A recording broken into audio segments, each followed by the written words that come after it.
Good evening बच्चों, सभी को नमस्कार। आज के विद्या शक्ति के गणित सेशन में आप सभी का स्वागत है। कैसे हो आप सब लोग? ठीक हो? आपका पूरा दिन कैसा रहा? अच्छा रहा? यस, आशा करती हूँ आप सभी लोग ठीक हो, अच्छे हो। तो हमने जो है कौन से टॉपिक के ऊपर हमारा जो डिस्कशन है वो स्टार्ट किया है? अर्थमेटिक एक्सप्रेशंस, है ना? ये जो है हमारा दूसरा चैप्टर है, correct?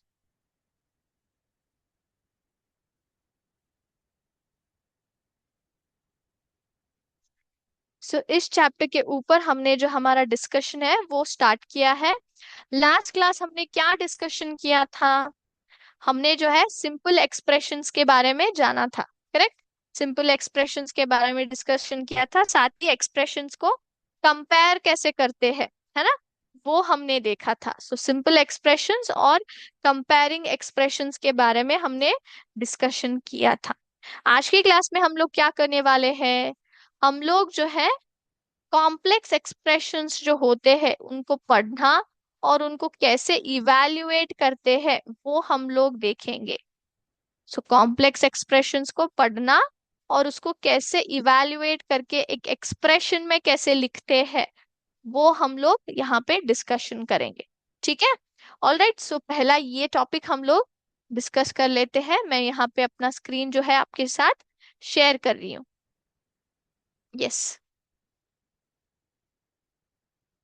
Can you see this? Okay, all right. Reading and evaluating the complex expressions. कई बार क्या हो जाता है, एक्सप्रेशन जो है नंबर्स और ऑपरेशंस में हमें नहीं दिया जाता है ना? नंबर्स और ऑपरेशंस में हमें नहीं दिया जाता है। कई बार एक्सप्रेशंस जो है पैराग्राफ्स में भी हमें लिखवाए जाते हैं। हम लोग उनको जो है थियोट्रिकली भी उनको रिप्रेजेंट करते हैं। उन केसेस में बहुत ही इंपॉर्टेंट ये है कि आप जो है पंचुएशंस करेक्टली यूज करें। बिना पंचुएशन से अगर आप करेंगे तो आपको क्या हो जाता है, उस दिए गए पैराग्राफ को या सेंटेंस को पढ़कर हम लोग एक्सप्रेशन जो है एग्जैक्टली डिराइव नहीं कर सकते हैं। जो पैराग्राफ या जो सेंटेंस में लिखा गया है वही सेम मीनिंग हम लोग अंडरस्टैंड नहीं कर पाएंगे अगर आप ठीक से जो है पंचुएशंस को यूज ना करें। पंचुएशन का मतलब commas, inverted commas, full stops, ये सब कुछ आपको जो है करेक्टली कहाँ पे चाहिए वहां पे लिखना बहुत ही जरूरी है। ठीक है? फॉर एग्जाम्पल यहाँ पे मैंने एक लिया है, देखिए sentence, Shalini sat next to a friend with toys. यहाँ पे कॉमा पॉज कुछ नहीं है। Okay, Shalini sat next to a friend with toys. इसका अर्थ क्या होता है? The friend has a toys and Shalini sat next to her, है ना? उस दोस्त के पास टॉयज है, खिलौने के सामान है, और उस फ्रेंड के बाजू शालिनी जाकर बैठ गई।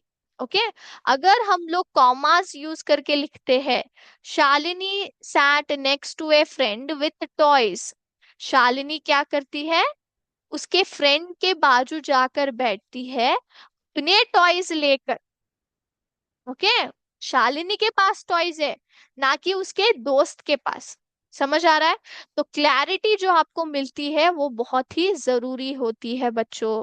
यहाँ पे मैंने आपको एक एग्जाम्पल लिया है आपके टेक्स्ट बुक्स में ही। ये जो आप देखते हो, what is this? It is a paragraph. और एक थियोट्रिकल एस्पेक्ट में एक सेंटेंस के रूपांतर हमें क्या दिया गया है? हमें एक एक्सप्रेशन दिया गया है बच्चों। Okay, Malesh bought 30 marbles to the playground. Arun brought 5 bags of marbles with 4 marbles in each bag. How many marbles did Malesh and Arun bring to the playground? हमें एक्चुअल में क्या फाइंड आउट करना है? मलेश और अरुण ने दोनों प्लेग्राउंड में कितने मार्बल्स लाए हैं। हमें मलेश का एग्जैक्टली पता है, मलेश जो है 30 मार्बल्स लेके आया है प्लेग्राउंड में, क्लियरली बता दिया गया है। अरुण कितना मार्बल्स लेके आया है? अरुण के पास 5 बैग थे मार्बल्स के, with 4 marbles in each bag, मतलब एक बैग में 4 मार्बल्स है। वैसे अरुण के पास 5 बैग के मार्बल्स है। तो इसको जब आप एक्सप्रेशन रूप में लिखते हो तो कुछ इस प्रकार से दिखाई पड़ता है। 30+5 × 4। ये मलेश के मार्बल्स है। अरुण के मार्बल्स कितने हैं? 5 बैग के हैं मार्बल्स के, उसमें से एक बैग में कितना है? 4 मार्बल्स है, तो 5 × 4 हम लोग उसको मल्टीप्लाई करते हैं बच्चों। समझ में आ रहा है? तो इस प्रकार से जब आपको सेंटेंस में दिया जाता है, थियोट्रिकल या पैराग्राफ में दिया जाता है, बहुत जरूरी है कि आप जो है पंचुएशंस को यूज करें। Okay, it is very important, because आप पंचुएशंस वगैरह नहीं डालेंगे तो क्या हो जाता है, आप एग्जैक्ट मतलब जो पैराग्राफ में बताया जा रहा है वही मतलब आप डिराइव नहीं कर पाएंगे, और आपको जो है एक्सप्रेशन में ठीक से लिखने भी नहीं होगा, उसको एक्सप्रेस करने में भी ठीक नहीं होगा। ठीक है, फर्स्ट थिंग। सेकंड, ये होता है हमारा जो है एक इक्वेशन, या फिर आप बोल सकते हैं एक थ्योरी बेस्ड एक्सप्रेशन हम लोग बोल सकते हैं, जिसको हमने पैराग्राफ में लिखाया गया है। इससे हम लोग क्या करते हैं, हमने जो है इस प्रकार का एक एक्सप्रेशन डिराइव किया है। Now can you calculate this 30+5 × 4? सब लोग प्लीज इसको कैलकुलेट करें, और आपके जो आंसर्स आते हैं वो थोड़ा मुझे बताएं। यस, 30+5 × 4। कोई बता सकता है what is the answer? Calculate किया सबने?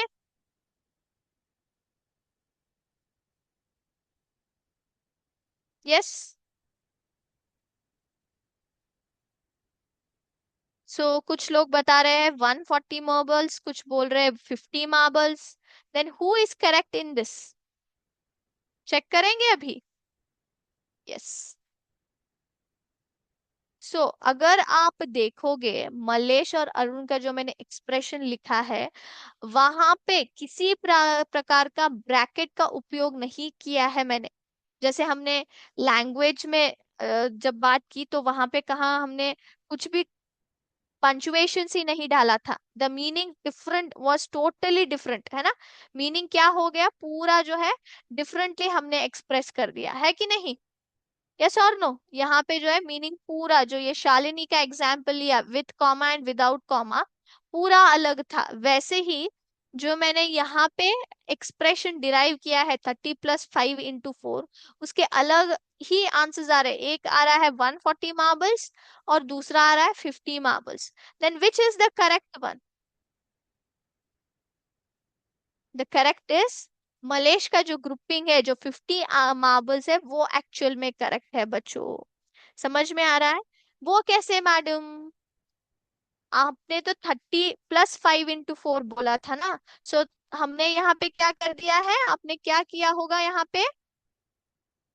30+5 × 4 है ना? तो आपने क्या किया होगा? 30+5, 35 × 4 गिव्स यू 140 मार्बल्स, है ना? ये गलत है बच्चों, ये गलत है। एज पर द रूल सबसे पहले आपको मल्टीप्लिकेशन को सॉल्व करना रहता है, उसके बाद आप एडिशन को सॉल्व करते हो। उसके बाद क्या करते हो? एडिशन को सॉल्व करते हो। ये आपको जो है 140 आंसर नहीं आता है, बल्कि 50 marbles is the right answer. ठीक है, तो यहाँ पे मैं आपको 1 मिनट स्क्रीन शेयर करती हूँ। ओके, तो यहाँ पे अगर आप ऑब्जर्व करेंगे, मलेश की ग्रुपिंग सही है, क्योंकि उसने क्या किया है, सही प्रकार से ब्रैकेट्स डाले हैं। सही प्रकार से क्या किया है? ब्रैकेट्स डाले हैं। क्यों ब्रैकेट्स डालना आवश्यक है? क्योंकि अगर आप ऑब्जर्व करेंगे, दो अलग अलग ऑपरेशंस हम लोग एक ही एक्सप्रेशन में यूज कर रहे हैं। प्लस और मल्टीप्लिकेशन, दोनों अलग अलग ऑपरेशंस हम लोग क्या कर रहे हैं यहाँ पे, एक ही एक्सप्रेशन में यूज करते हैं बच्चों। तो सबसे पहला कौन सॉल्व करना चाहिए, आपको कैसे पता चलेगा? हम लोग उसको जो है डिफरेंशिएट कैसे करते हैं? ब्रैकेट्स की मदद से। जैसे पंचुएशन मार्क्स बहुत ही जरूरी है लैंग्वेज में कंफ्यूजन्स को सॉल्व करने के लिए, वैसे ही ब्रैकेट्स बहुत ही जरूरी होते हैं मैथमेटिक्स में, इस प्रकार के एक्सप्रेशन को सॉल्व करने में, यहाँ की कंफ्यूजन को मिटाने में।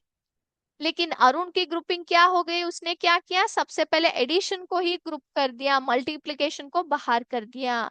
यही गलत है, क्योंकि आपको सबसे पहले जब ब्रैकेट्स डालते हो तो मल्टीप्लिकेशन फर्स्ट आता है बच्चों, उसके बाद एडिशन सब्ट्रैक्शन आता है।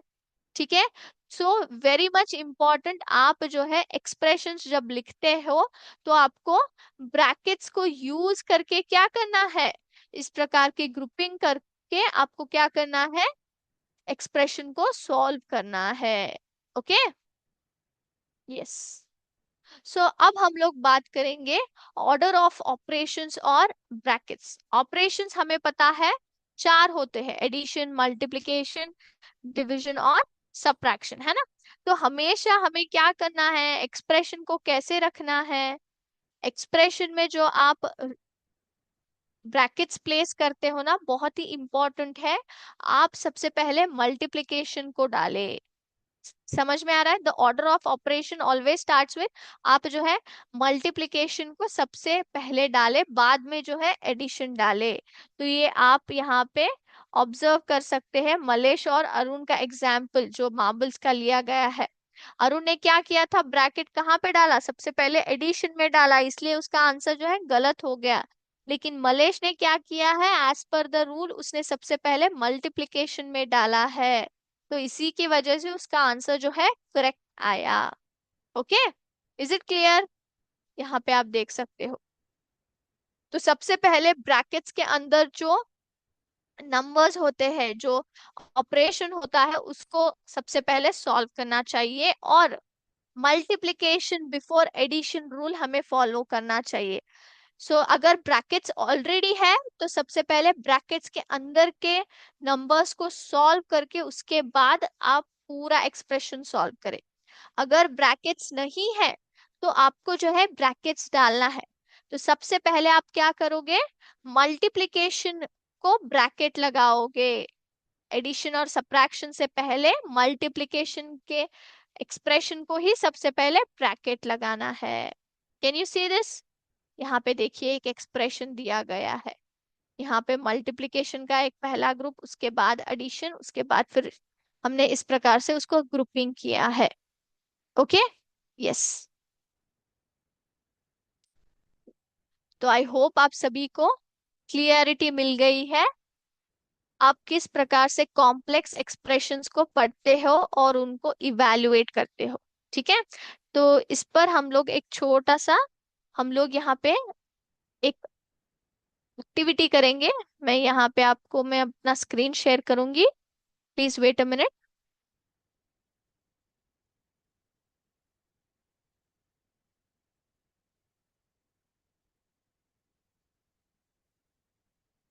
सो ऑपरेशंस और उनमें जो है नंबर्स को ब्रैकेट लगाना बहुत ही इंपॉर्टेंट वर्क होता है बच्चों। ठीक है। अगर आप उसने उसमें आपने गड़बड़ कर दिया तो बहुत ही प्रॉब्लम होता है। Okay. Yes, can you see this, can you see my screen. तो हम लोग यहाँ पे ऑर्डर ऑफ ऑपरेशंस के ऊपर एक छोटा सा जो है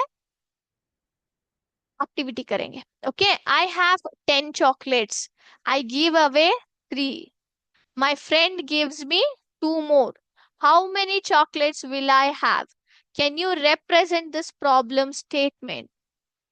सबसे पहले उसके पास क्या थे, चॉकलेट्स कितने थे, 10 चॉकलेट्स थे, 10 चॉकलेट्स आई हैव। उसने कितने दे दिए, आई गिव अवे 3, तो उसने क्या कर दिए, 3 चॉकलेट्स दे दिए। उसके बाद उसके फ्रेंड ने उसको कितने चॉकलेट्स दिए, 2 चॉकलेट्स दिए। टोटली अभी उसके पास कितने चॉकलेट्स है, चेक करेंगे।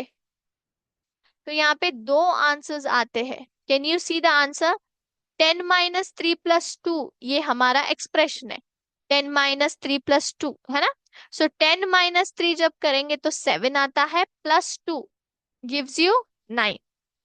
10 एज इट इज रखेंगे, 3 + 2 - 5, 10 - 5 5। विच इज द करेक्ट आंसर, ये वाला, यस, यू आर करेक्ट। समझ में आ रहा है? यहाँ पे उसके पास सबसे पहले 10 चॉकलेट थे, उसमें से उसने 3 जो है दे दिए, तो 7 चॉकलेट्स उसके पास रह गए, है ना? 7 चॉकलेट्स में से उसके फ्रेंड ने जो है और 2 चॉकलेट्स उसको दे दिए। सो 7 + 2 becomes 9 एंड नॉट 5, है ना? तो यहाँ पे आप क्या देखते हो, subtraction operation is done first and later addition is done. So यहाँ पे ऑर्डर ऑफ ऑपरेशंस बहुत ही जरूरी होते हैं। तो हम लोग कौन सा रूल यहाँ पे फॉलो करते हैं बच्चों? ऑल एडिशन और subtraction should be done from left to right. तो सबसे पहले लेफ्ट टू राइट सीक्वेंस को समझिए। हमने यहाँ पे क्या किया है, 10 - 3 सबसे पहले किया, हमने लेफ्ट साइड से स्टार्ट किया है, ना कि राइट साइड से। राइट साइड से करना है तो 2 से आते हैं हम लोग, नहीं। सो 10 - 3, 7 + 2 9। सो कभी भी आपको एडिशन या सब्ट्रैक्शन में इस प्रकार के एक्सप्रेशंस आते हैं तो आपको स्टार्ट कहाँ से करना है, फ्रॉम लेफ्ट टू राइट आपको करना है। ठीक है? ओके, और एक करेंगे। Yes. Rita has 18 erasers. She packed them in 3 boxes. David took 2 boxes with him. How many erasers did David take? Rita के पास 18 थे, 18 इरेजर्स थे। उसने क्या किया, उनको 3 बक्सों में पैक कर दिया। डेविड ने उसके साथ जो है 2 बॉक्सेस लेकर वो चला गया। तो डेविड कितने इरेजर्स लेके चला गया? रीता के पास कितने इरेजर्स थे? 18 थे। उसने क्या किया, 3 बक्सों में उसको डिवाइड करके पैक कर दिया। So she divided them in 3 boxes. Number of boxes Rita packed 3। David कितने बॉक्सेस लेकर चला गया? 2 बॉक्सेस लेकर चला गया। सो 18 ÷ 3 × 2 कर रहे हैं बच्चों हम लोग। So can we get the answer now? इसमें से कौन सा सही है जवाब? Yes, can you tell me which is the correct answer? यहाँ पे क्या हुआ है, 18 ÷ 3 × 2 है। सबसे पहले 3 × 2 क्या है इन्होंने, 3 × 2 = 6। सो 18 ÷ 6, जब डिवाइड करते हैं तो आंसर हमें क्या आता है, 3 आता है, बिकॉज 6 × 3 = 18, है ना? 3 से वो डिवाइड हो जाता है 18। यहाँ पे देखिए 18 को सबसे पहले 3 से डिवाइड किया है, आंसर आ गया है 6। फिर उसके बाद इंटू 2 करते हैं, 6 × 2 = 12। Can you tell me which answer is correct? 12? Check करें, is it correct? Yes, your answer is correct बच्चों। यहाँ पे क्या हो रहा है, रीता के पास सबसे पहले 18 इरेजर्स थे, 18 इरेजर्स थे। उसने उनको डिवाइड 3 बक्सों में डिवाइड कर दिया। सो ऑटोमेटिकली हमें क्या करना है, 18 ÷ 3 करना है, जो कि आता है आंसर 6 इरेजर्स। सो एक बॉक्स में 6 इरेजर्स चले गए, वैसे 3 बॉक्स बन गए। डेविड ने 2 बॉक्स लेकर वो चला गया, तो एक बॉक्स में 6 इरेजर्स थे। सो 2 बॉक्स मतलब 6 × 2 = 12 आंसर आ जाता है। तो यहाँ पे सबसे पहले डिविजन करते हैं, उसके बाद मल्टीप्लिकेशन कर रहे हैं। तो यहाँ पे भी ऑर्डर हमें बहुत करेक्टली फॉलो करना है। हमें मल्टीप्लिकेशन और डिवीजन ऑपरेशंस को सबसे पहले लेफ्ट टू राइट ही करना रहता है। यहाँ पे सबसे पहले हमने लेफ्ट से स्टार्ट किया, इसलिए पहला डिवीजन किया, उसके बाद मल्टीप्लिकेशन किया है बच्चों। सो वेरी मच इम्पॉर्टेंट कि आप जो है यहाँ पे जब भी आप थियोरेटिकल पार्ट में या फिर पैराग्राफ या सेंटेंसेस में जब आप इस प्रकार के कैलकुलेशंस एक्सप्रेशन को पढ़ते हो, जो कि हम लोग उनको कॉम्प्लेक्स एक्सप्रेशंस बोलते हैं, उनको पढ़कर समझना बहुत जरूरी है। समझकर उनको नॉर्मल हमारे जो अर्थमेटिक एक्सप्रेशन है उस फॉर्म में आपको क्या करना है, उनको कन्वर्ट करके लिखना है। जब आप लिखते हो, आप इम्पोर्टेंट क्या होता है, इम्पोर्टेंट आपके ऑर्डर ऑफ ऑपरेशंस होते हैं। Exactly plus minus division multiplication किस प्रकार से किस में बैठना चाहिए, वो बहुत ही जरूरी होता है। उसी प्रकार से हमें सॉल्व करना रहता है। ठीक है? ये हो गया कॉम्प्लेक्स एक्सप्रेशंस के बारे में। इनमें बहुत ही इंपॉर्टेंट होता है ब्रैकेट्स को प्लेस करना। सो जब भी आप लैंग्वेज में कैसे कॉमास फुल स्टॉप्स आप यूज करते हैं, पंचुएशन मार्क्स यूज करते हैं ना, वैसे ही इन कॉम्प्लेक्स एक्सप्रेशन को और थोड़ा सिंप्लीफाई बनाने के लिए हम लोग क्या उपयोग करते हैं, ब्रैकेट्स को उपयोग करते हैं बच्चों। So brackets are as important as punctuations in languages. Brackets हमें क्या करते हैं, हमें इजीली बताते हैं सबसे पहला क्या सॉल्व होना चाहिए, स्टेप बाय स्टेप कैसे करना है, वो सिंप्लीफाई कर देते हैं मैटर को, ठीक है। सो सबसे पहले जो ब्रैकेट के अंदर होता है उन्हीं नंबर्स को हमें पहले सॉल्व करना है। अगर ब्रैकेट्स नहीं है तो सबसे पहले मल्टीप्लिकेशन ऑपरेशन को हमें ब्रैकेट में डालना रहता है, उसके बाद एडिशन और सब्ट्रैक्शन हम लोग लेते हैं। Okay, so is it clear? I hope आपको कॉम्प्लेक्स एक्सप्रेशंस को कैसे पढ़ते हैं, समझते हैं, आपको इजीली समझ आ रहा है। ओके, सो ब्रैकेट्स रिलेटेड और थोड़े प्रॉब्लम्स जो है हम लोग नेक्स्ट क्लास में सॉल्व करेंगे, ठीक है। ओके, तो अब हम लोग जाएंगे हमारे आज के एमसीक्यू सेशन की ओर बच्चों। ओके, सो सब लोग तैयार है, everybody is ready for your MCQ session? Okay, तो यहाँ पे मैं अपना स्क्रीन शेयर करूंगी, please wait.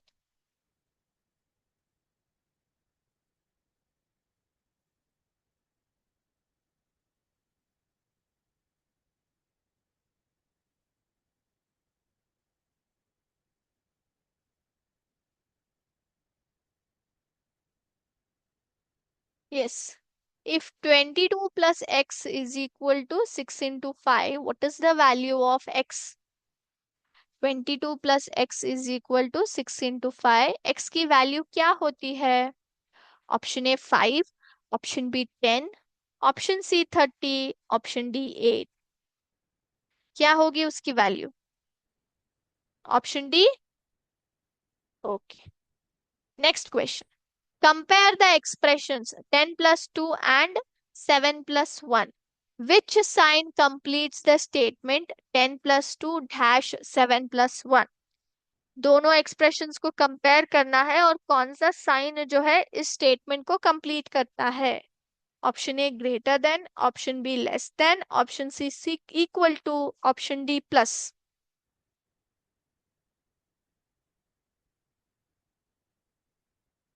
Option A. Okay, question number 3, what is the value of the expression 8 into 4? 8 into 4 expression की वैल्यू क्या होगी? Option A 32, option B 36, option C 40, option D 44। What will be the answer? Option A. Okay, question number 4, to compare two expressions like 20 plus 40 and 140 minus 100, what is the first step?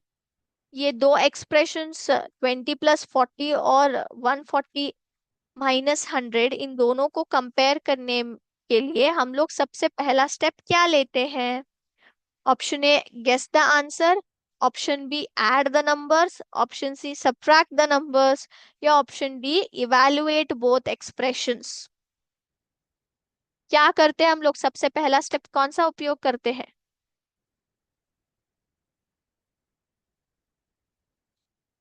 Option D. Okay, fifth question, arrange the following expressions in ascending order. So दिए गए expression को आपको क्या करना है, ascending order में arrange करना है बच्चों। So as per the ascending order कौन सा ऑप्शन करेक्ट है, ए बी सी या D none of the above?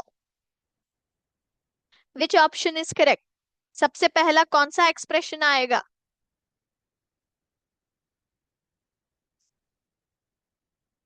Option C.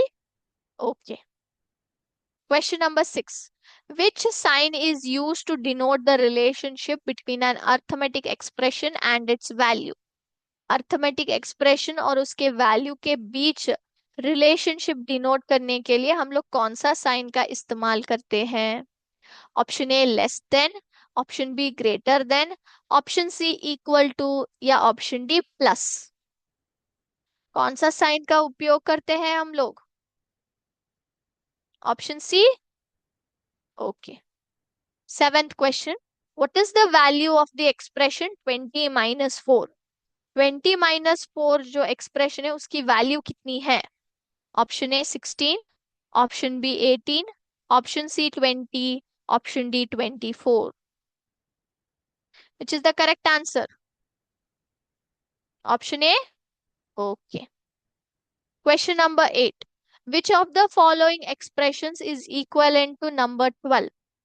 इनमें से कौन सा एक्सप्रेशन 12 नंबर इक्वल है या 12 नंबर का वैल्यू बताता है? Option A 10 + 3, option B 20 - 9, option C 3 × 4, option D 24/3। Which is the correct answer? Option C. Okay. Question number 9।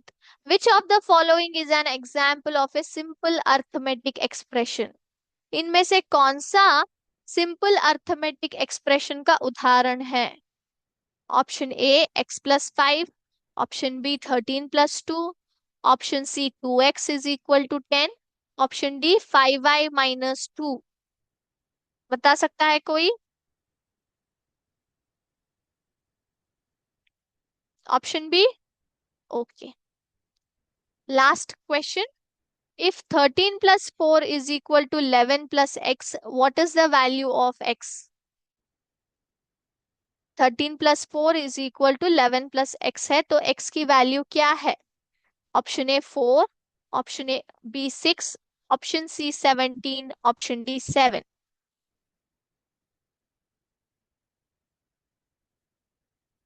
Option B 6। Okay. तो यहाँ पे मैं आपका एग्जाम जो है सबमिट करती हूँ। Please wait. और हम लोग यहाँ पे आंसर्स जो है रिवाइज करते हैं बच्चों, ठीक है? सो मैं अपना स्क्रीन जो है फिर से आपके साथ यहाँ पे शेयर करूंगी। यस, दिखाई दे रहा है? तो सबसे पहले ये हमारा जो क्वेश्चन है, एक्स की वैल्यू कितनी है? सो 6 × 5 बिकम्स 30, है ना? 6 × 5 = 30। सो 22 को अगर हम लोग 8 ऐड कर देंगे तो हमें आंसर जो है 30 ही आ जाता है। सो एक्स की वैल्यू कितनी हो गई? 8 हो गई। ओके। Second question. ये जो एक्सप्रेशन है इनमें कौन बड़ा है? ऑब्वियसली 10 + 2 इज बिगर, तो ग्रेटर देन सिंबल हम लोग डालते हैं। 10 + 2 is greater than 7 + 1। Third question. 8 × 4 = 32 आता है ना? फोर। ये जो दो एक्सप्रेशंस है 20 + 4 और 140 - 100, इनको कंपेयर करने के लिए सबसे पहले उन एक्सप्रेशंस को हमें क्या करना रहता है? ऑब्जर्व करना रहता है, इवैल्यूएट करना रहता है। सो जब दोनों एक्सप्रेशंस को इवैल्यूएट करते तभी हम लोग सर्टेन कर सकते हैं, कंपैरिजन कर सकते हैं। ये जो एक्सप्रेशंस दिए गए हैं असेंडिंग ऑर्डर में अगर आप देखेंगे तो C is the correct answer. 67 - 19 which is the answer? 67 को अगर हम लोग उसमें से 19 सब्ट्रैक्ट करते हैं तो हमें आंसर जो है 48 आता है। ओके। 120 ÷ 3 40 आता है। और 3 × 10 का जब करते हैं तो 30 आंसर आता है।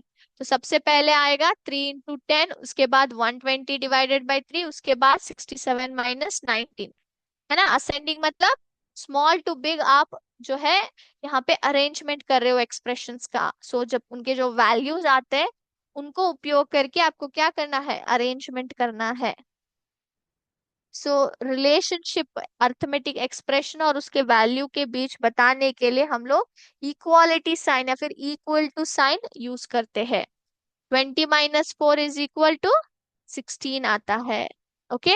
सो नंबर 12 इक्वल एक्सप्रेशन कौन सा है? 3 × 4, 3 × 4 = 12। इनमें से कौन सा एग्जाम्पल है सिंपल अर्थमेटिक एक्सप्रेशन का? 13 + 2, है ना? ये सभी यहाँ पे क्या दिए गए हैं? इट इंक्लूड्स अल्फाबेट्स, है ना? अल्फाबेट्स इंक्लूडेड, एक मिसिंग फिगर है। लेकिन 13 + 2 जो है एक सिंपल अर्थमेटिक एक्सप्रेशन है।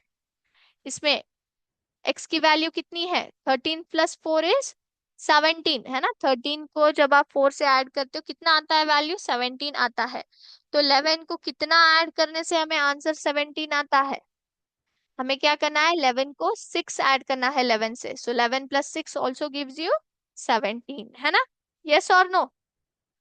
Okay, yes. तो यहाँ पे बच्चों मैं अपना क्लास जो है स्टॉप करती हूँ।